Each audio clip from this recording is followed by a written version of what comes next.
Sir, सबसे पहले तो मैं चिश्ती साहब आपकी तरफ आऊँगी। अब आगे जो वॉर्स आ रही हैं, अदादो-शुमार, टेक्नोलॉजी, किसके पास कितनी नंबर गेम है, ये सब अब पीछे रह गया है, पुरानी बातें, गोला-बारूद कैसा है। क्योंकि ईरान और यूएस की भी जंग देख ले तो कोई मैच नहीं है, पाकिस्तान और इंडिया की भी जंग देख ले तो कोई मैच नहीं है। लेकिन फिर भी वो जज़्बा या फिर वो स्ट्रैटेजी है जिससे हम जो है ये जंगें जीत जाते हैं या हम सुपर पावर्स को भी घुटने टेकने पर मजबूर कर देते हैं।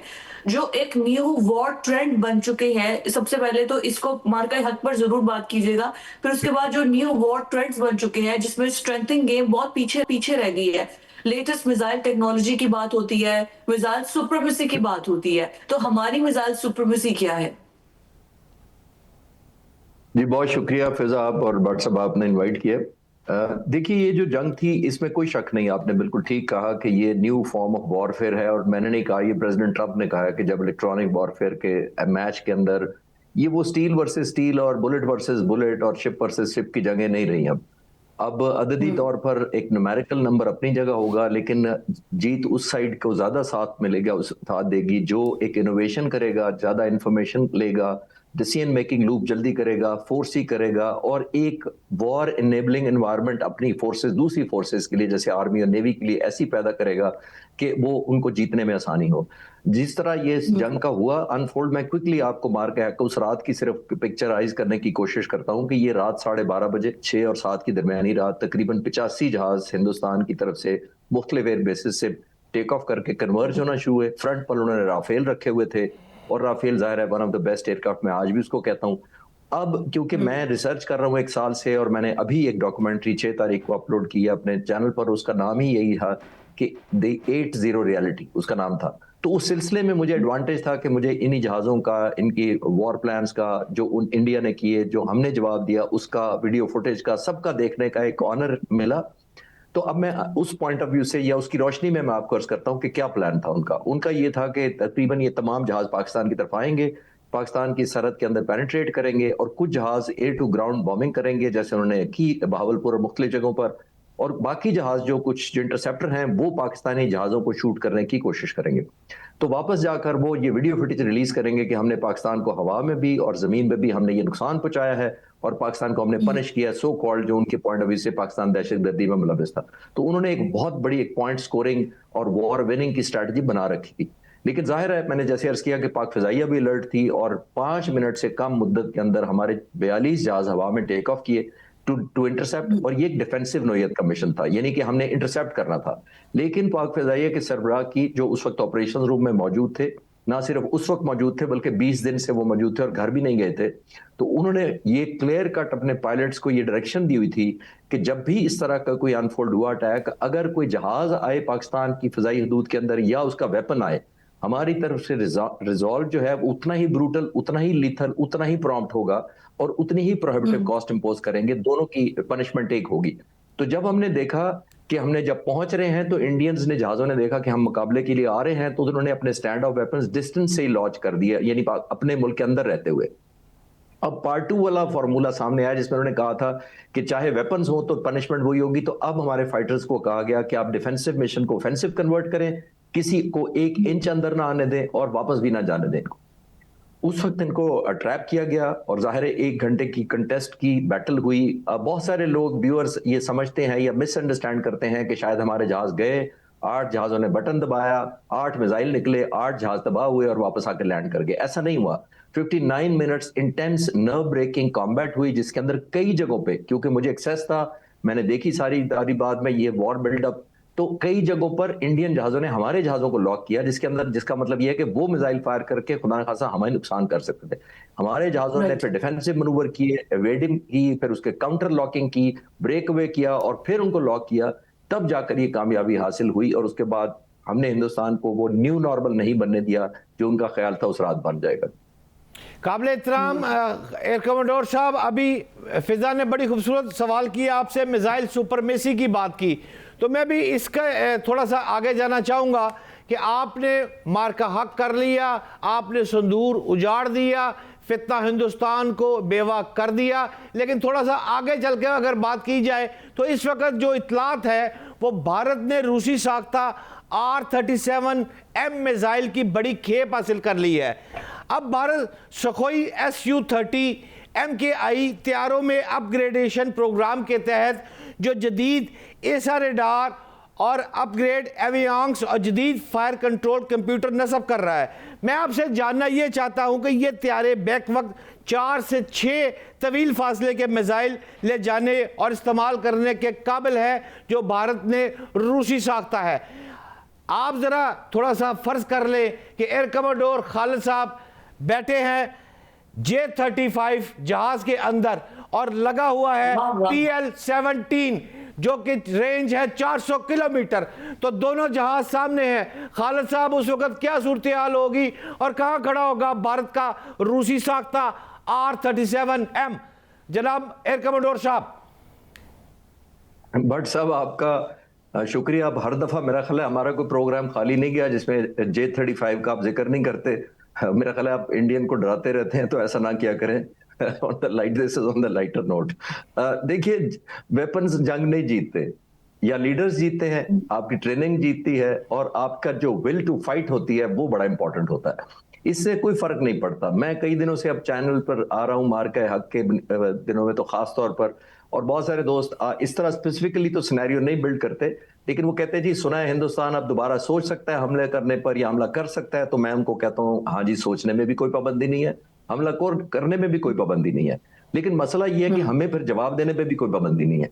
क्योंकि आपने जब इनिशिएटिव करते हैं, जब आप ऑफेंस लॉन्च करते हैं, तो आपके बहुत बड़े एडवांटेजेस होते हैं। अब किसी वेपन से आ जाएं, MKI से आ जाएं या मिराज 2000 और ले लें या राफेल 100 और खरीद लें, आपने जब भट्ट साहब इनिशिएटिव आपके हाथ में होता है, तो मैं कई दफा कह चुका हूं, आज फिर रिपीट कर देता हूं, इनिशिएटिव आपके पास होता है, आपके पास चॉइस ऑफ वेपन्स आपके पास होता है। जब आप हमला करने जा रहे हैं ऑफेंस के तौर पर, आपके पास टारगेट आपने चुनना होता है, टाइम आपने चुनना होता है, शॉक एंड सरप्राइज आपके हक में होता है। इतने ज्यादा एडवांटेजेस जब लेकर आप हमला करते हैं, तो फिर आप पर लाजिम है कि अपनी जो कौम है जिसने तकरीबन $90 बिलियन आपको बजट दिया है, उसको वॉर ट्रॉफी दिखाएं कोई। तो वॉर ट्रॉफी तो अभी लोग पिछले साल की ढूंढ रहे हैं, तो नई वॉर ट्रॉफी के लिए उनको कुछ ऐसा करना पड़ेगा, यानी अपने आप को कोई डेवलपमेंट करनी पड़ेगी जिसपे वो कर सके।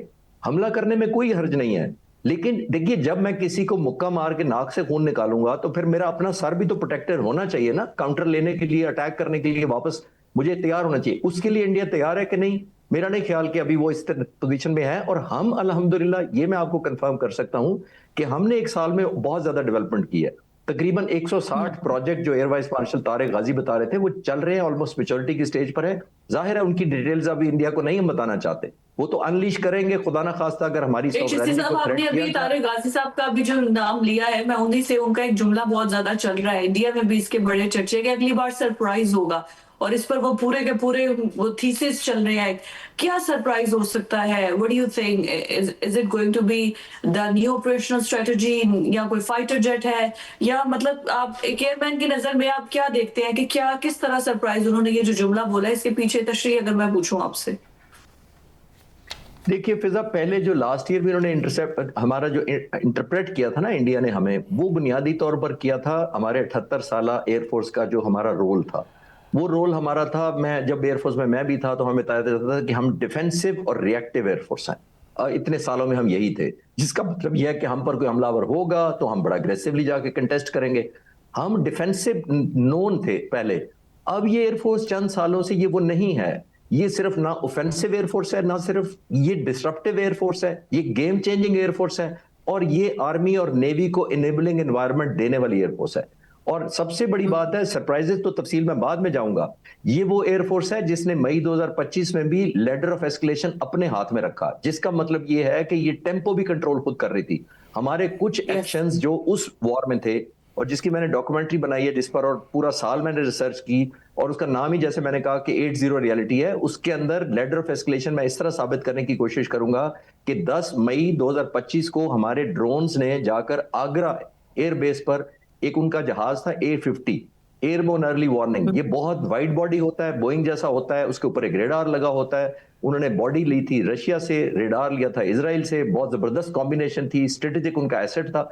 हमारे ड्रोन ने लॉक कर लिया था उसको, आसानी से सिर्फ आपने गो हेड बटन दबाना था और जाकर वो लगता। लेकिन पाक फिजाइया के सरबराह ने पुल बैक करने का हुक्म दिया, इसलिए कि हम कोई ऐसा एक्शन या इस लेवल की डिस्ट्रक्शन नहीं कॉज करना चाहते थे कि हम इस मुल्क पर खुद एक जंग थोप दे, क्योंकि हमारा डिजाइन Yes. जंग लड़ना नहीं था, हमारा एक पनिशमेंट करना था। तो आई थिंक ये टैक्टिक्स कौन से होंगे, 160 कौन से वेपन्स आएंगे, साइबर कमांड और कितनी लीथल हो चुकी है, वो इंशाल्लाह वक्त आने पर इंडिया को बताएंगे। काबिल एहतराम खालिद भाई, आप ठीक फरमा रहे हैं। मेरे दिमाग में वाकई J-35 फंस चुका हुआ है, क्योंकि मैं शिद्दत से 14 अगस्त का इंतज़ार कर रहा हूं जब आप हमें खुद खुशखबरी देंगे। लेकिन इस वक्त जानना आपसे ये चाहता हूं कि अब मैं महसूस कर रहा हूं कि जो रवायती आपके ज़माने की डॉग फाइट थी, वो तो अब बिल्कुल लड़ाई जो है वो तैयारों की चेंज हो गई है, और अगली जंग जो है वो पायलट के बगैर भी लड़ी जा सकती है, सैकड़ों मील दूर खड़े होकर। अगर फिर वो लफ्ज़ करूं 400 किलोमीटर वाला PL-17 लगा हो जहाज़ के ऊपर, तो फिर तो बहुत दूर से पायलट एक दूसरे को देख भी नहीं सकते। और मुझे लग रहा है कि लॉयल विंगमैन जैसे ड्रोन्स इंसानों की जगह अब ले लेंगे। खालिद साहब, क्या हमारे पास भी कोई ऐसे लॉयल विंगमैन, कोई ड्रोन आने वाले हैं कि हमारे तैयारों में भी ऐसे चीजें बैठी होंगी? ये ख्वाब देख सकता हूं मैं खालिद भाई?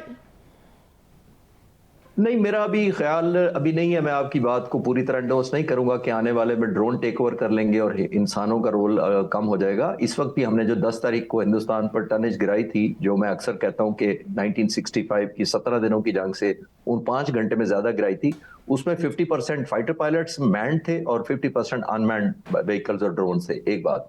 दूसरी बात है, मिसाइल जितना भी हो उसके पीछे हीटेडली कंटेस्टेड एक फाइटर पायलट या मशीन या डिसीजन मेकिंग फिर भी इंसानों ने करनी है।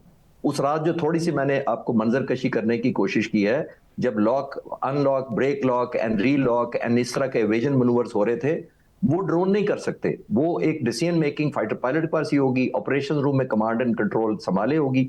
हाँ, रेंजेस ज्यादा हो जाएंगी। जैसे मैंने कहा कि डॉग फाइट का मतलब ये होता था कि आप वर्ल्ड वॉर की तरह देख के एक दूसरे को लड़ते थे। हम भी जब फाइटर पायलट थे, डॉग फाइट का मतलब होता था कि हम एक दूसरे जो सिमुलेशन एक दूसरे के खिलाफ करते थे, तो इतना करीब गुजरते थे एक दूसरे के, हमें एक दूसरे का हेलमेट का रंग भी नजर आता था। इतना करीब से एक दूसरे को पास करते थे, यानी मनूवर करते थे एक दूसरे को नीचा दिखाने के लिए या शूट करने के लिए। अब वो जमाना कम हो गया, लेकिन उसका ये मतलब नहीं है कि डॉग फाइट ऑब्सलीट हो गई है। अभी भी कोई अपॉर्चुनिटी आ सकती है कि टारगेट आपके इतना करीब आ जाए तो आप डॉग फाइट भूल नहीं सकते, वो रहेगा। लेकिन नेचर ऑफ वॉर बहुत बदल गई, इलेक्ट्रॉनिक वॉरफेयर हो गई है, एनेबलिंग हो गई है। साइबर कमांड ने क्या किया था बुनियादी तौर पर, जो पाक फिजाइया की तरफ से बहुत बड़ा सरप्राइज था, उसने उनकी सिचुएशनल अवेयरनेस इफेक्ट की थी। उन्होंने विल टू फाइट खत्म की थी इंडियन एयरफोर्स के जहाजों की। उन्होंने पैनिक का एलिमेंट सेट इन कर दिया था, उनकी डिसीजन मेकिंग को स्लो डाउन कर दिया था। तो ये जंगें अब इस तरह की लड़ी जानी है कि आप एक वॉर फाइटिंग माइंड को हिट करेंगे, ना कि machine versus machine, bullet versus bullet, tank versus और टैंक। आपकी बात बिल्कुल ठीक है।